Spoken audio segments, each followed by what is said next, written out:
नमस्कार विद्यार्थी मित्रांनो, BYK महाविद्यालयाच्या वतीने राबविण्यात येणाऱ्या ऑनलाईन लेक्चर सिरीजमध्ये मी सुप्रिया श्यामसुंदर शुक्रे आपल्या सर्वांचे मनापासून स्वागत करते. आज आपण व्याकरणातील काव्यगुण या नवीन घटकाची ओळख करून घेऊयात. मानवी जीवनात शब्दांचे, वाणीच्या व्यापाराचे अनन्यसाधारण महत्व आहे. भाषा हा मानवी जीवनाचा अविभाज्य घटक आहे. मानवी मनामध्ये वेगवेगळ्या भावना उत्पन्न होत असतात. उदाहरणार्थ प्रेम, वात्सल्य, राग, लोभ, द्वेष, कारुण्य, किळस, संताप इत्यादी भावना म्हणजेच काय तर कोमलतेपासून कठोरतेपर्यंत अनेकविध भाव निर्माण होतात. ह्या वेगवेगळ्या भावना, संवेदना यांना व्यक्त करण्याचे सामर्थ्य शब्दात असते. व्यक्ती तितक्या प्रवृत्ती किंवा प्रकृती असे आपण म्हणतो. प्रत्येक व्यक्ती ही वेगळी असते. व्यक्तींमध्ये काही समान तर काही विशेष गुण असतात. जसे व्यक्तीमध्ये गुण असतात तसेच सर्जनशील लेखनात गुण असतात. अशा या गुणांमुळेच ती वाङ्मयीन रचना उठावदार व प्रभावी होण्यास मदत होते. काव्यगुणांमुळेच अभिव्यक्ती प्रभावी व परिणामकारक होते. पद्य असो व गद्य, वाचकांच्या अंतःकरणाला भिडण्याची शक्ती काव्यगुणांमध्येच असते. जसे अलंकारामुळे वाङ्मयीन भाषेचे सौंदर्य वृद्धिंगत होत असते, तसेच काव्यात्मक गुणांमुळे साहित्य भाषेला सौंदर्याचा एक अनोखा साज चढत असतो.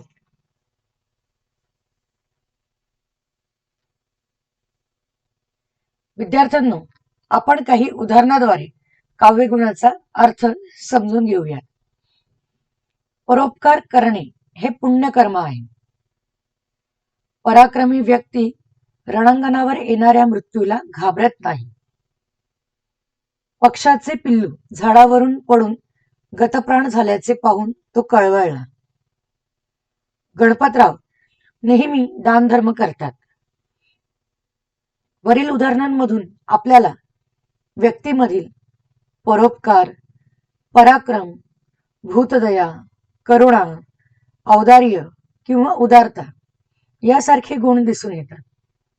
अशा विविध गुणांमुळे व्यक्तीचे चारित्र्य खुलते किंवा अशा गुणांनी युक्त असलेले व्यक्तीचे व्यक्तिमत्व त्याला बहुश्रुत बनवते.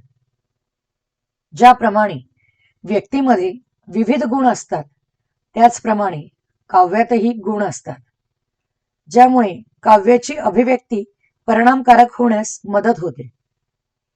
अभिव्यक्तीस पोषक असे योजलेले शब्द असतील तर काव्याची शोभा वाढते.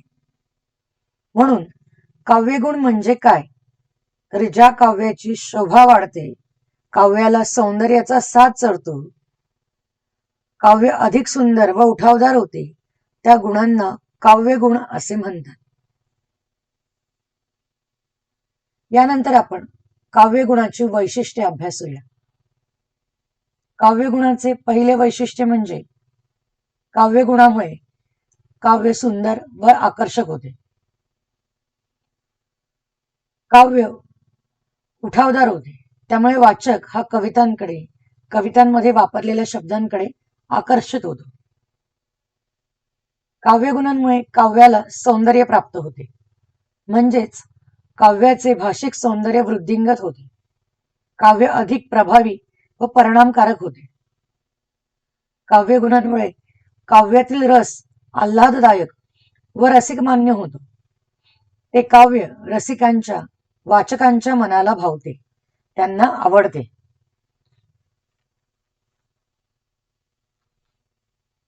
काव्यगुणाची वैशिष्ट्ये अभ्यासल्यानंतर आपण काव्यगुणातील शब्दांची वैशिष्ट्ये पाहूया. काव्यगुणातील शब्द हे सोपे, सरळ, सुटसुटीत व समजण्यास सहज सुलभ असतात. म्हणजेच काय तर कुठल्याही प्रकारचा निसंदिग्धपणा किंवा क्लिष्टपणा, अवघडपणा त्यात नसतो. समजायला सोपी अशी शब्दरचना असते.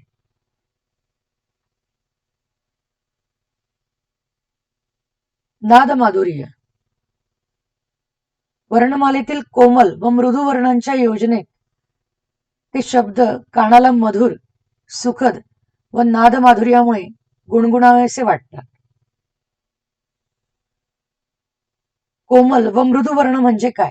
तर वर्णमालेतील क ख पासून व भ म पर्यंतच्या व्यंजनोच्चारात आपल्या फुफ्फुसातील हवा तोंडावाटे बाहेर पडताना जीभ, कंठ, तालू, मूर्धा, दात किंवा ओठ यांच्याशी तिचा स्पर्श होतो. व्यंजनांचा उच्चार करताना आपल्या फुफ्फुसातील हवा तोंडावाटे बाहेर पडताना जीभ, कंठ, तालू, मूर्धा, दात किंवा ओठ यांना थोडासा स्पर्श होतो. तसेच ते उच्चारायला कोमल किंवा मृदू असतात. त्यांना मृदू वर्ण किंवा व्यंजने म्हणतात. काव्यगुणांमुळे शब्दांना गेयता प्राप्त होते. तसेच त्या शब्दांचा अर्थाचा आंतरिक गोडवा निर्माण होतो. अशी काव्ये श्रवणीय ठरतात. रसिकांच्या किंवा वाचकांच्या ती दीर्घकाळ स्मरणात राहतात. त्यांना ती मुखोद्गत किंवा मुखपाठही होतात. कारण काय? तर शब्दांमधील गेयता. काव्यपंक्तीतून व्यक्त होणारा भाव हा मानवी मनाला स्पर्शून जातो. मानवी मनाला स्पर्श करण्याची, अंतःकरणाला भिडण्याची ताकद, मनातील भाव समर्पक व अचूक शब्दात व्यक्त करण्याची ताकद या काव्यगुणातील शब्दांमध्ये असते. अशा प्रकारे विद्यार्थ्यांनो, आपण काव्यगुणातील शब्दांची वैशिष्ट्ये अभ्यासली. विद्यार्थ्यांनो, आतापर्यंत आपण काव्यगुणाचा अर्थ, काव्यगुणाची वैशिष्ट्ये तसेच काव्यगुणातील शब्दांची वैशिष्ट्ये अभ्यासली. आता आपण प्रत्यक्ष काव्यगुणाचा अभ्यास करणार आहोत. भाषेमध्ये काव्यातील प्रमुख 3 गुण आहेत. ते कुठले? तर पहिला गुण प्रसाद, दुसरा गुण माधुर्य, तर तिसरा गुण म्हणजे ओजगुण. हे काव्याचे महत्वाचे 3 गुण आहेत. आता आपण एका काव्यगुणाच्या द्वारे त्याचा अर्थ, त्याची लक्षणे व त्याचे उदाहरणाद्वारे त्या काव्यगुणाचे अधिक अध्ययन करून त्याचे आकलन करून घेऊया. पहिला काव्यगुण प्रसाद काव्यगुण. प्रसाद म्हणजे सुलभता व सोपेपणा. सुबोध व अर्थ चटकन समजणारी काव्यरचना म्हणजे प्रासादिक होय. विद्यार्थ्यांनो, आपण जेव्हा कवी किंवा कवयित्रीचा परिचय समजून घेत असतो तेव्हा त्यांच्या परिचयात त्यांच्या भाषाशैलीचे किंवा काव्याची वैशिष्ट्ये सांगितलेली असतात. त्यात म्हटले जाते की त्या कवीच्या किंवा कवयित्रीच्या कवितांच्या रचना ह्या प्रासादिक रचना असतात. म्हणजेच काय? तर ती कविता वाचल्यानंतर किंवा ऐकल्यानंतर त्या कवितेचा सहज अर्थबोध होतो.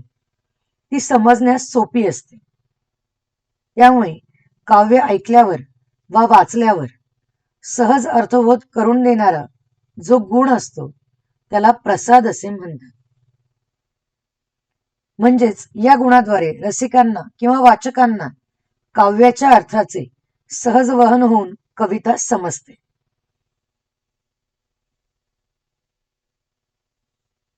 विद्यार्थी मित्रांनो, प्रसाद गुणाची लक्षणे अभ्यासताना प्रसाद गुणाचे आकलन हे अधिक चांगल्या प्रकारे होईल. प्रसाद काव्यगुण हा साहित्यातील किंवा काव्याचे जे 9 रस आहेत, उदाहरणार्थ शांतरस, शृंगाररस, कारुण्यरस, बिभत्सरस, अद्भुतरस, वीररस, रौद्ररस, हास्यरस, भयानक रस या सर्व रसांना पुष्टी देतो. म्हणजेच हा काव्यगुण सर्व रसांना पूरक आहे. हा काव्यगुण उत्पन्न होण्यासाठी शब्द हे नेहमीच्या परिचयातले, ओळखीचे शब्द किंवा रोजच्या उपयोजनातले शब्द असावे लागतात. तसेच वाक्यरचना ही सोपी, सरळ, स्वाभाविक असावी लागते. ह्या काव्यगुणासाठी शब्दरचना ही सोपी साधी असते.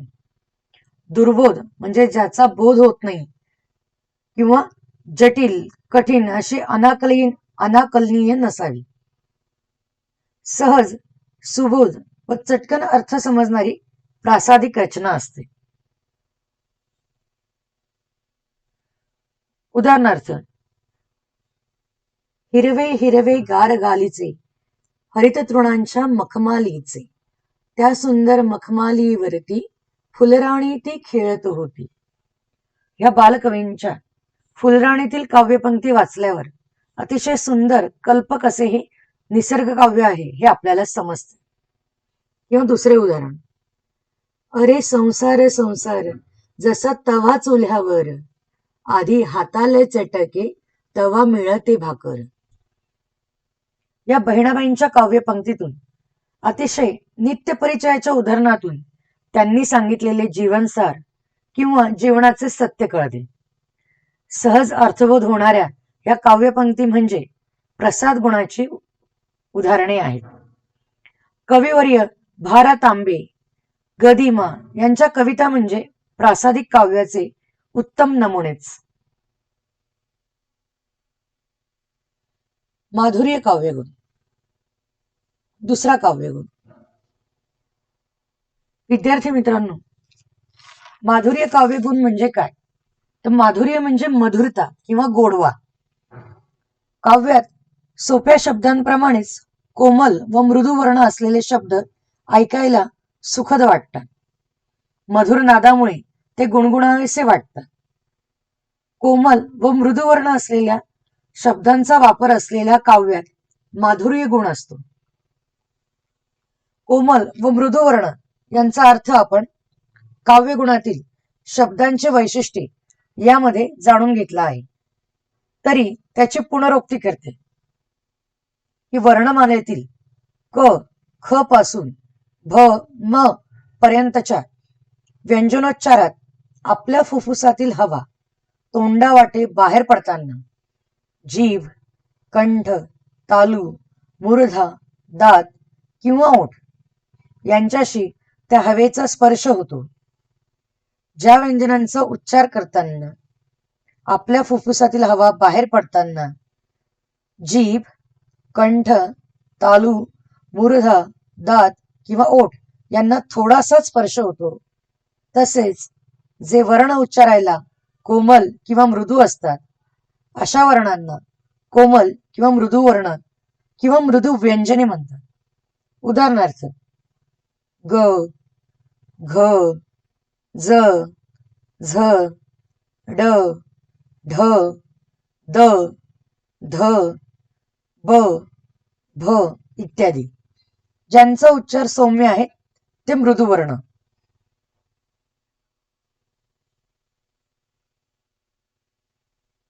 आता आपण माधुर्य गुणाची लक्षणे किंवा वैशिष्ट्ये बघूया.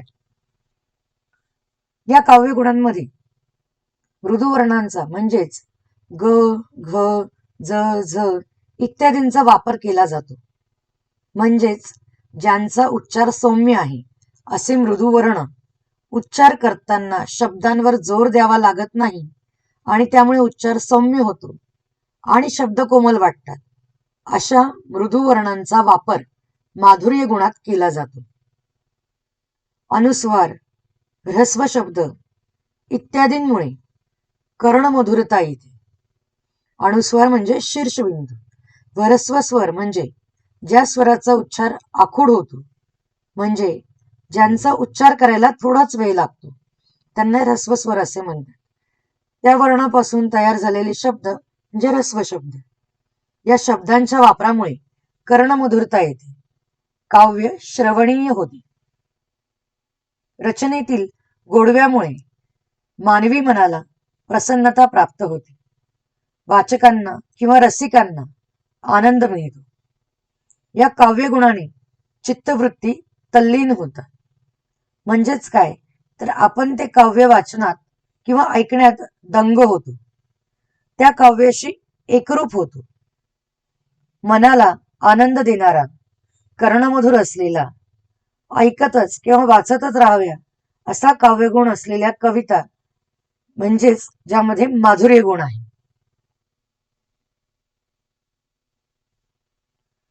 माधुर्य गुणाची उदाहरणे बघूया.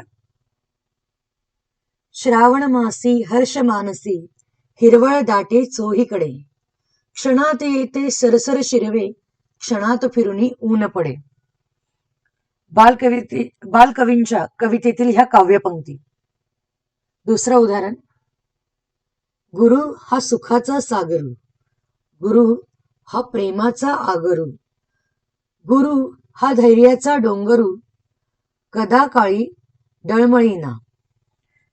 गुरुमहिमा या अभंगातील कवी विठ्ठल यांच्या या काव्यपंक्ती म्हणजे माधुर्य गुणाची उदाहरणे आहेत. साने गुरुजी, गोनी दांडेकर यांचं लेखन हे माधुर्य गुणांनी युक्त आहे. त्यानंतर पुढील तिसरा गुण म्हणजे ओज गुण. ओज म्हणजे भाषेतील आवेश व उत्साह. यामध्ये कठोर वर्ण यांचा अधिक वापर केलेला असतो. आपण मृदू वर्ण अभ्यासले, तसेच कठोर वर्णांचे आहे.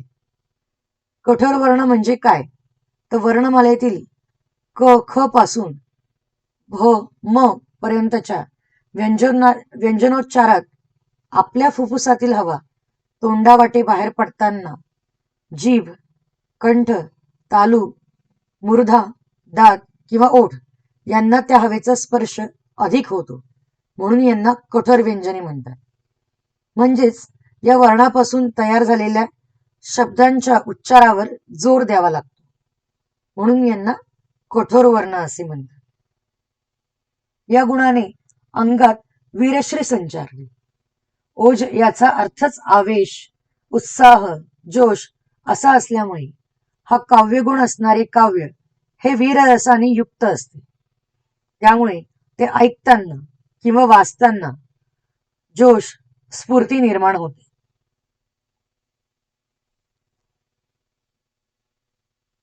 ओज ह्या काव्यगुणात अंतःकरणाला उद्दीपित करणारा गुणधर्म असतो.